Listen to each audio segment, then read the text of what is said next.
ராமன் காடு போகணும்னு நினைக்கிறான் பாருங்க, அந்த பாபி அவன் ஜென்மா முழுக்க அவனுக்கு சாஸ்திரம் வேதம் எல்லாம் பொய்ன்னு தோணட்டோம்னா. தூங்கின்னு இருக்கிற பசுவை காலால் உதைக்கிற பாபி எந்த நரகத்துக்கு போகிறானோ அந்த நரகத்துக்கு போட்டான்.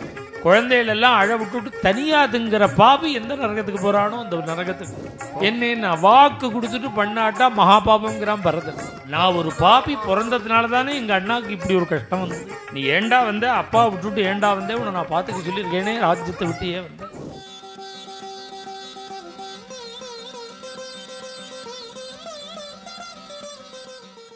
அம்மா கௌசல்யா அம்மா ராமனை விட்டு அண்ணாவை பிரிஞ்சு துடிச்சுருப்பாள். அவளை போய் சமாதானப்படுத்துறேன்னு இவர் போய் அம்மானு கூப்பிட்டுன்னு போகிறார். அப்பா பரதா, உங்கள் அம்மாட்ட சொல்லி வச்சிருந்திய ராஜ்யம் வேணும்னு. அவள் நல்ல சந்தர்ப்பத்தில் ராஜாட்ட கையெழுத்து வாங்கி வச்சுட்டா, ராஜ்யத்தை எடுத்துக்கோ. நீயோ உங்கள் அம்மாவோ ராஜ்யத்தை வாங்கிக்கிறதுல எனக்கு ஆட்சேபம் இல்லை. என் பிள்ளைய ஏண்டா காட்டுக்கு அனுப்பிச்சேன்னு கேட்குறா. பரதன் பயப்பட்டா மாதிரியே கேட்குறா. நீயும் உங்கள் அம்மாவும் சேர்ந்து அனுப்பிச்சேன். அம்மா, உங்கள் வாக்குனாலும் இப்படி என்னை சொல்லிவிடலாமா? நான் எவ்வளவு அபிமானம், அண்ணாட்டை எவ்வளவு பிரேம வச்சுருக்கேன்னு உங்களுக்கு தெரியாதா? நீங்கள் இப்படி சொல்லலாமான்னு அம்மான்னு கீழே விழுந்துட்டாராம் பரதன். இந்த சொல்லு தாங்க முடியா. கீழே விழுந்து அதை எழுந்துட்டு ஒரு சர்க்கம் பரத சபதம்னு. என்ன ராமன் காடு போகணும்னு நினைக்கிறான் பாருங்க, அந்த பாபி இன்னென்ன பாபம் பண்ணினவா எந்த நரகத்துக்கு போகிறாளோ அந்த நரகத்துக்கு போட்டான். முதல்ல ராமன் காடு போகணும்னு நினச்ச பாபி அவன் ஜென்மா முழுக்க அவனுக்கு சாஸ்திரம் வேதம் எல்லாம் பொய்ன்னு தோணட்டோம்டார். கிருதா முதல் சபதமே அதான். நாஸ்திகனா ஆகட்டும். சில பேருக்கு எல்லாம் பொய்ன்னு தோன்றது பாருங்க. வேதம் பொய், சாஸ்திரம் பொய், மகான்கள் பொய், எல்லாம் ஃப்ராடுங்கிறான் பாருங்க. இவெல்லாம் இந்த பாபியான், பரதன் சொன்ன பாபி. தெம்பு இருக்கிறதையில கூட இப்படி சொல்லிவிட்டு கடைசி காலத்தில் மாறிவிடுவான். அந்த பாபி கடைசி வரைக்கும் மாறக்கூடாது, நரகத்துக்கு போகணும். இது மாதிரி நிறையா சபதங்கள்லாம் பண்ணி ராமன் காடு போகணும்னு நினச்ச பாபி அயோக்கியன்ட்ட வேலைக்கு அமரட்டும், வேலை செய்யட்டும். தூங்கின்னு இருக்கிற பசுவை காலால் உதைக்கிற பாபி எந்த நரகத்துக்கு போகிறானோ அந்த நரகத்துக்கு போட்டோம்.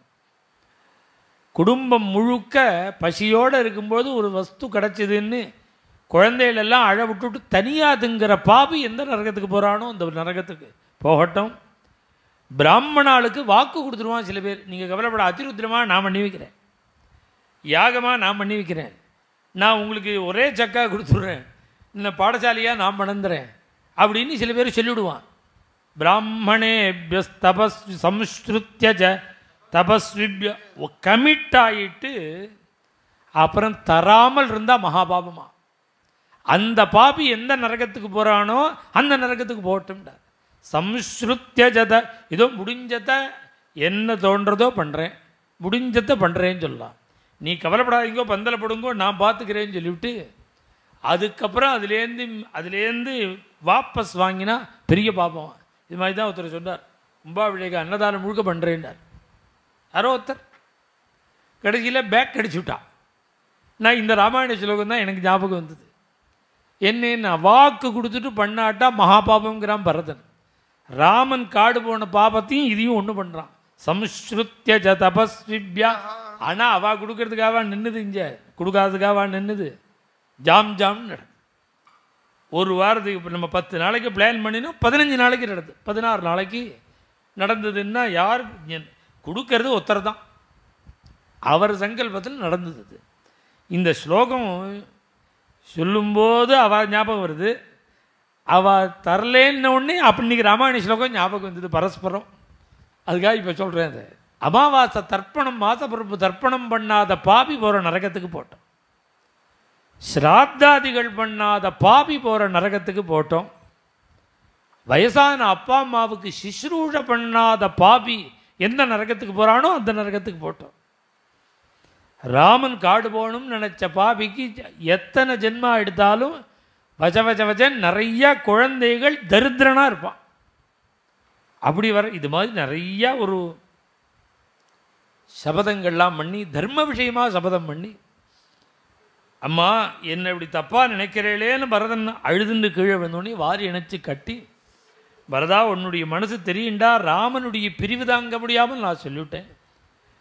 அவரும் பரதனை சமாதானப்படுத்தி தசரதனுக்கு செய்ய வேண்டிய கர்மாக்கள் எல்லாம் பண்ணி பூர்த்தியாகி அப்புறம் இந்த சுபஸ்வீகாரம்னு அது எல்லாத்தையும் சித்தம் பண்ணி வச்சார். மங்கள திரவியங்களெல்லாம் வசிஷ்டர் சந்தனம் புஷ்பம் பழங்கள் எல்லாம் எடுத்து வச்சு உட்காருன்னார்.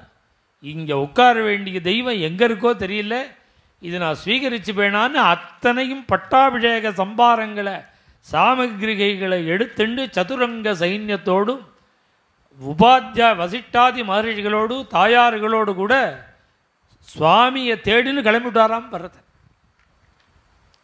நேராக குகனை சக்கியம் பண்ணிண்டு கங்கையை தாண்டி சித்திரக்கூடமும் வந்து சுவாமியை தரிசனம் பண்ணினார். எப்படி யாரோ ரிஷி மாதிரி இருந்தது. மரத்தடியில் உட்கார்ந்துருக்காரு சுவாமி.